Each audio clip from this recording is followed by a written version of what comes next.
How do we start this? I feel like we've talked for so long. How do we restart the conversation? Yeah, we just pretend like we just hit record. Hey, what's Oh, up, yeah. man? Hey, what's up? Haven't seen you in a long time. Yeah, since the last time we talked, which was last week or 2 Yeah, seconds ago, you decide. Um, you decide. Today's topic, we've got 2 topics actually. One is we're talking about a high level brand redesign, and the other topic is how to set boundaries with clients, which is a super interesting topic, and I think that there's a lot of different angles that kind of play into that. Mhm. But first, welcome to the No BS Design Show. This is a show where we talk about design with no BS. It's pretty self explanatory, people. And I am Joshua, and this is my very good friend Jonathan. Exactly. Hey, Hello, hello, people. How you doing? follow us on Twitter. I think I'm at Joshua underscore Sauter, and that's hard to spell, but it is what it is. And I am.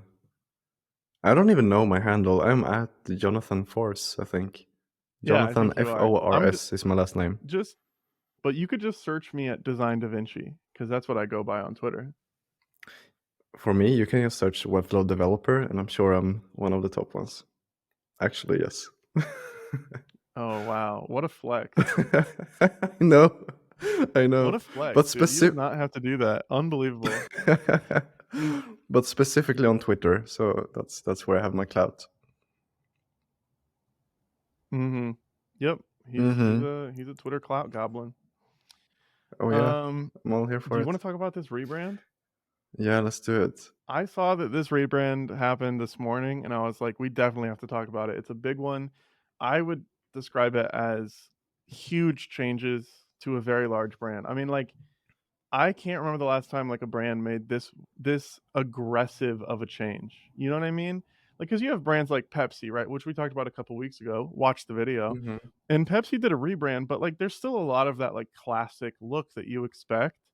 But how often do you see a rebrand where it's like, "Whoa, what even is that? Is that Oh even my the god. same brand?" Like, that doesn't happen very often. Alright, I'm Mm. just gonna put it up on the screen. You ready? I'm so ready. Go for it. Alright, here we go. There you go. Biden Harris. What do you think? I mean, the changes are dramatic and insane. Like, I can't believe some of these choices. Like, they went from a dark blue to a ever so slightly less dark of a blue. Like, Yeah. And I mean, the bold. flag is I s what I assume is a flag is also Yeah, yeah, wavy now. yeah, now it's wavy. I Yes, now it's wavy. I actually think it changed a lot. Like, it changes the feeling a lot to me. I I mean, mean, I it does the vibe changes a little bit, but it's still kind of funny that they were like, "Let's update the logo," and this was the update. You know what I mean? yeah, Like, yeah, it's yeah. kinda I mean, comical. yeah. I don't know. If you're gonna go through with a logo update, at least do it big, I right? don't know. But to me, the old one Mhm. feels very much like very strict, very much like a government kind of Yeah, situation organization. yeah, Because that's what this is, right? Biden Harris, he's a government yeah. person. It's, Yeah, yeah, current president. Yeah, right. Uh, oh, that's his. Okay, okay. yeah. It's I Biden didn't know is that's the his current last name. president and Harris is the current VP. Okay, got it. Yeah. Sorry, that's so So that US specific that I just assumed that you knew, which is really messed up of me to assume, so my bad. everyone is so US centric. I'm so sick of it. Oh my god. I know. It's so annoying, but in my defense, I do know a little bit about the Swedish king. Yeah, you do. Yeah, Apart from yeah, what I I've know told that he you. likes to go to yeah, he likes to go to strip clubs. Yeah, exactly. He does. That's all I know. That's his. That's That's it. his favorite thing. That's his favorite. All you need to know about the Swedish king is he likes to go to strip club and he used to be a scout. That's all Okay, you need I to don't know what know. a scout what are you like a Boy Scout? Like a Yeah, like a Boy okay, Scout. okay. Mhm, Well, that's mhm. all I know about him, but that's all I need to know about him. And you could combine the 2, Boy Scouts and strip clubs. Nope. Then you get Nope. into Nope. problematic Nope. areas. Everybody We are not suggesting that. Now, the Biden-Harris logo adjustment, it does go from, like, super corporate to, like, a corporation trying to be friendly. Like, Yeah. But I yeah, don't know, so man. what I was saying, like the old logo feels very corporate, very strict, very boring, very much like a government thing, like any Yeah. other. Um, but then the new one feels more, I'm gonna say the word approachable. Like we want to be an approachable brand. Yeah.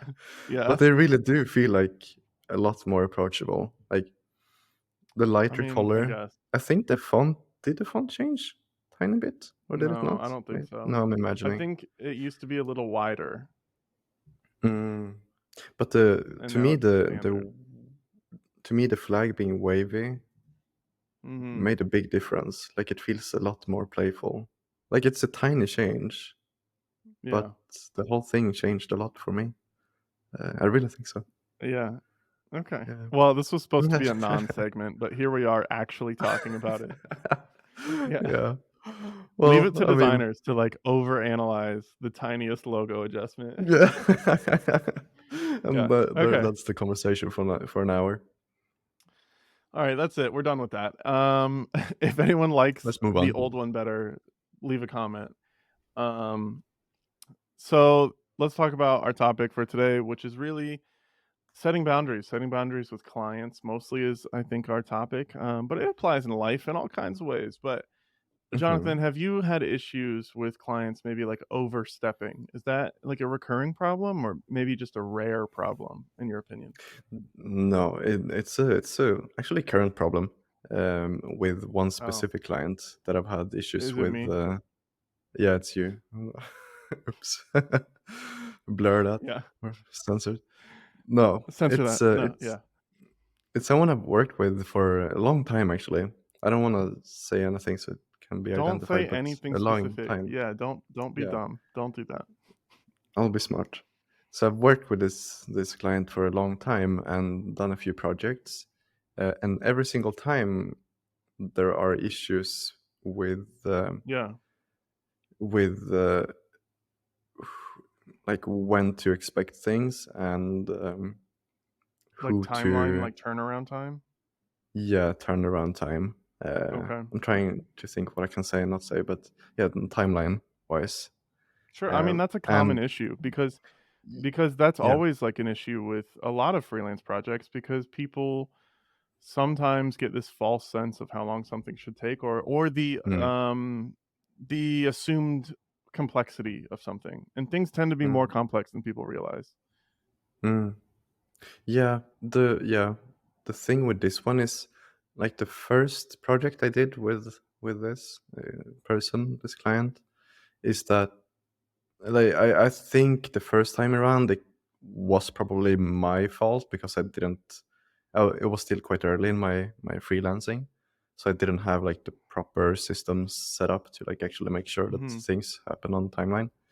But then after that first initial project, then I know 100% like it's not on my end because I have very clear dates. Like this is when I need this. This is when this will be done, and so on.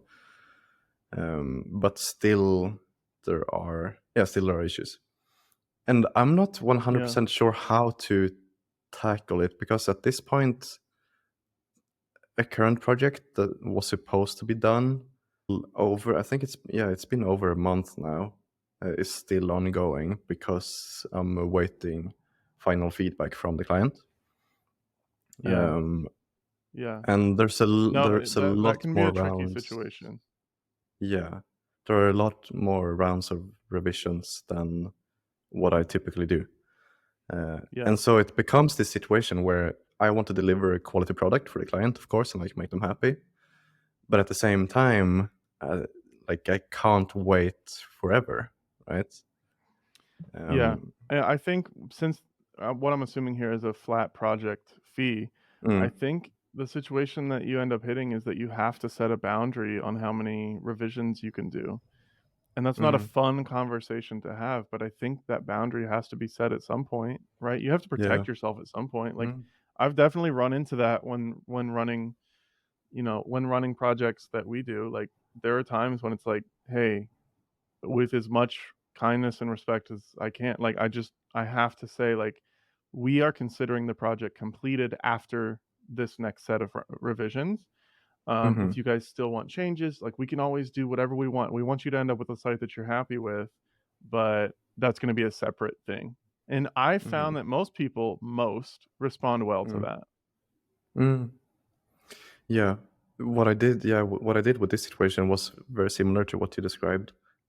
Mhm. Like described that or explained to them like we've gone way past deadline, way past everything. Yeah. So this round must be the final round of revisions and so on. Um, and they responded well.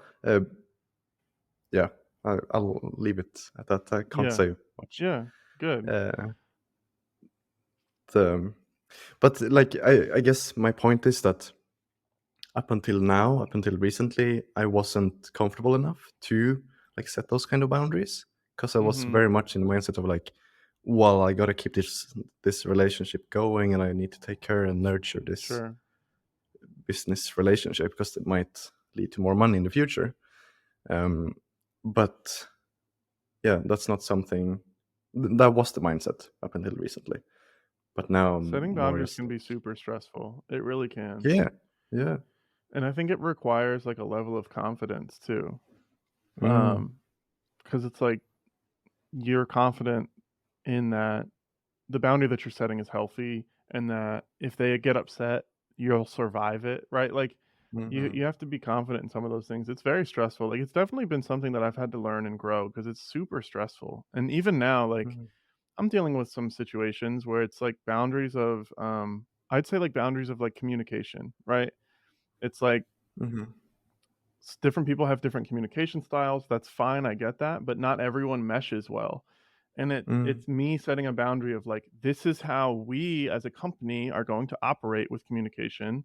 So mm, I need to make sure that I tell the clients like, this is how we need to communicate. And I don't want it going beyond that, right? Like, there's just it's like a frequency thing. It's also like I want um I wanna make sure that my people can do their work, like, you know what I mean? And mm, I think that sometimes there's issues with sort of clients who are a little bit they wanna be involved, right? They almost wanna sit behind you on a chair and, like, watch, mm, and that's not how we work. That's not efficient, it's not a good system, so we need to have some healthy space to do our work. yeah, So yeah, that I'm dealing with something like that recently, and I've dealt with it before several times, but that can be really stressful because it is hard. It's hard because you don't wanna be rude. You truly like, it's not a personal thing, it's just like, "I need this to happen so that we can do our work," and that's really hard to communicate without sounding rude, or maybe that's all in my yeah. head, I don't know, but it's tough. No, yeah, it is tough because I think it comes down to like how the other person will react to it. Because if they will, Yeah, I mean, you can only say it in so many ways, and because at some point, like you have to set boundaries. Um, yeah, and if the other person, if the client can't handle you setting boundaries, then that's on them, and you can't do much about it. But yeah. like I guess to bring it to like a relatable level for everyone, like why do you you've been going for so long now. If you go back to the very start of your business, like for you, what Mhm. was the most common reason you were having issues setting boundaries, or did you not have issues with that? I mean, I always think that there's some issues with it, right? Like, I think that it takes a while to just learn how to communicate things. That's a big one. Like, even if, um, even if I had outlined it in a contract saying like 2 rounds of revisions, I think Mm, that I did not have the confidence starting out, especially when I was freelancing, like just beginning. I didn't have the confidence to actually hold them to that, right? Like, mm, because I think in my head sometimes I would go like, it's a lot easier for me to just make these changes one last time, right? It's always one last time, mm, than for me to confront them. And it's not even confrontational, but for me to even like say that on a call or send that in an email saying like, "Hey, we've reached kind of our agreed upon stopping point."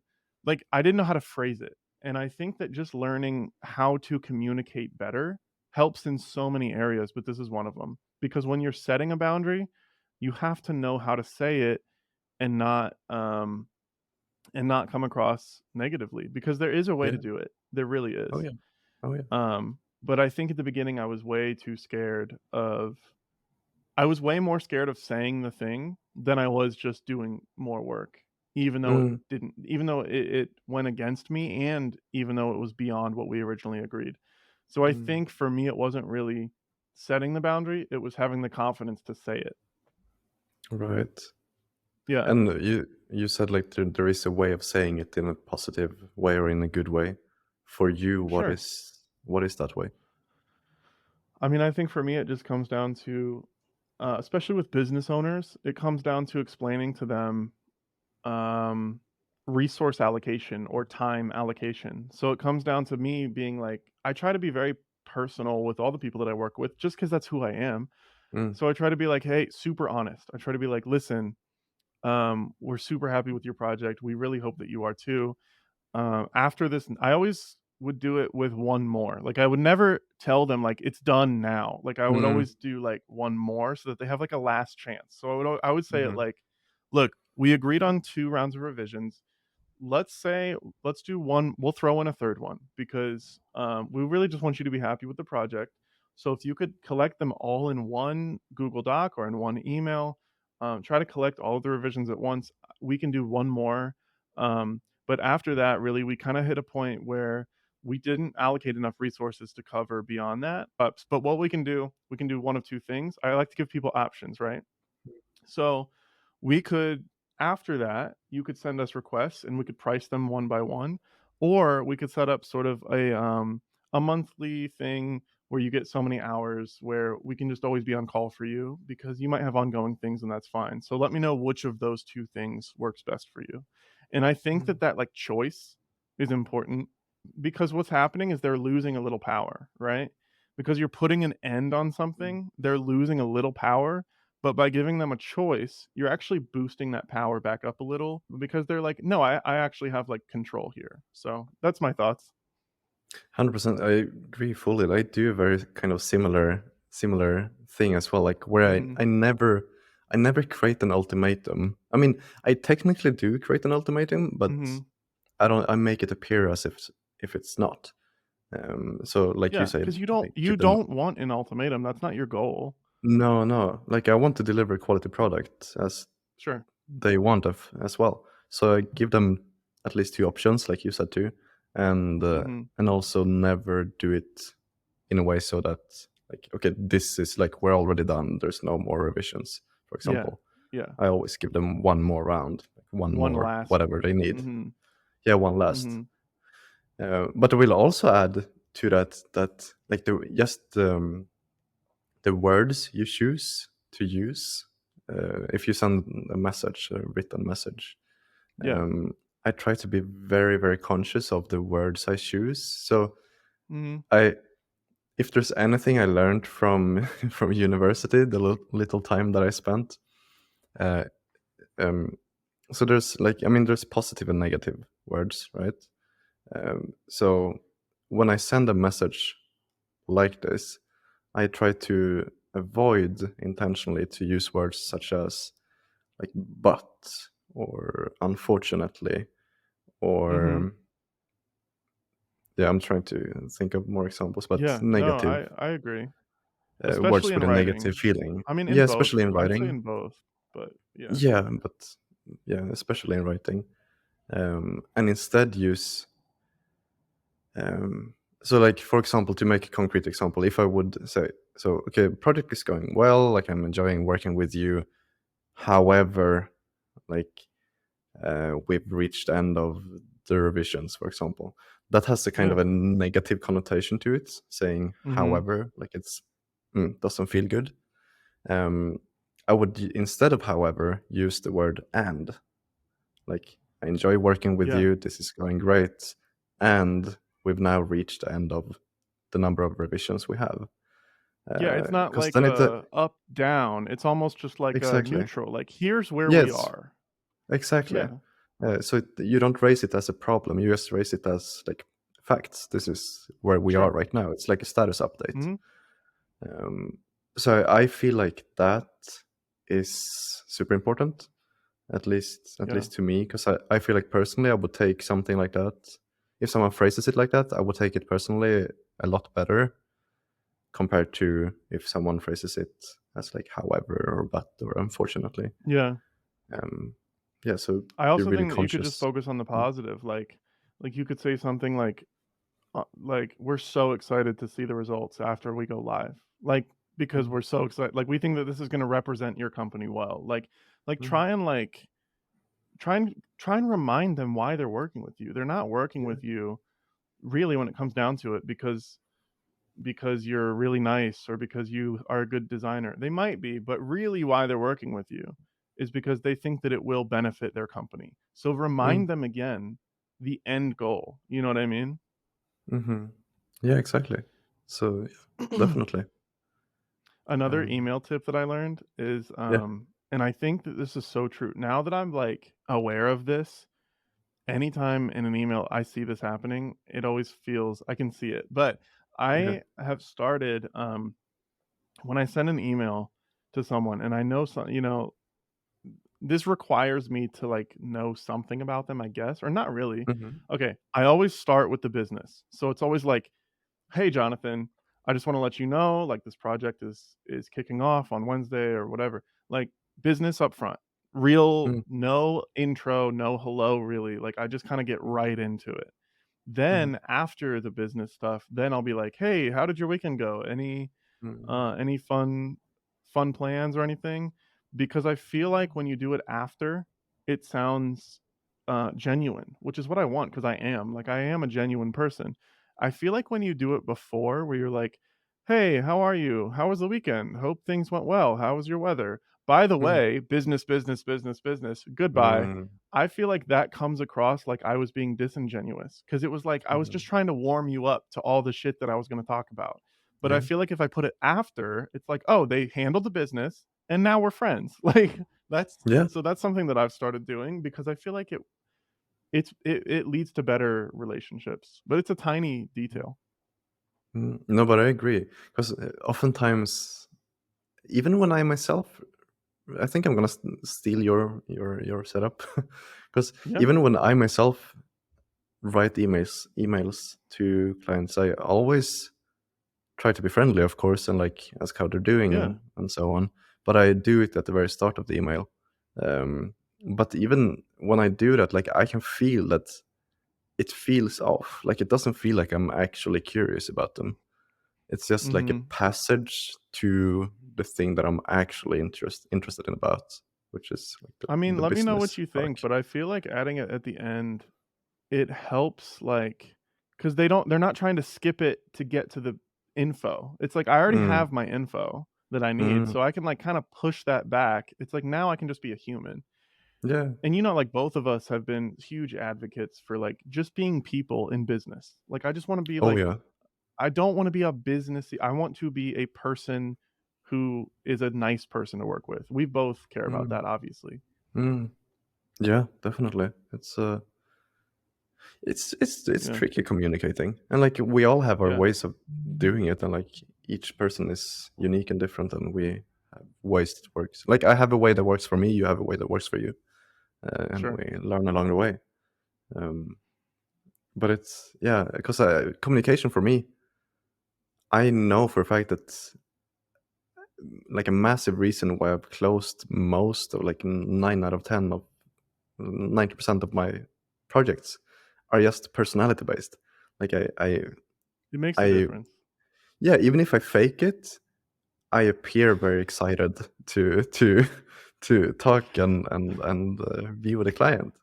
Like Yeah, as long as it yeah, appears that I'm excited and happy, like I may be that, but sometimes, yeah, like you have days where you're not. yeah. Um, I'm tired today, yeah, but exactly. here I am faking it on this podcast, you know what I mean? Fake it. Fake it till you make it. Fake it for the views.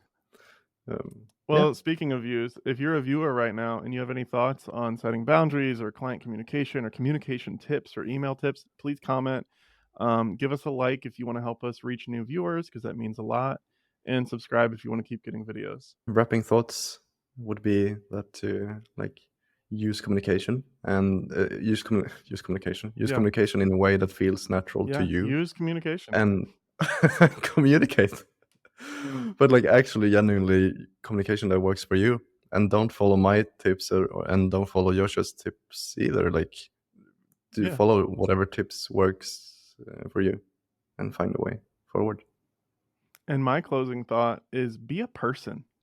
That's it. But yeah, I like All that. right. Bye, everybody. Bye bye everyone.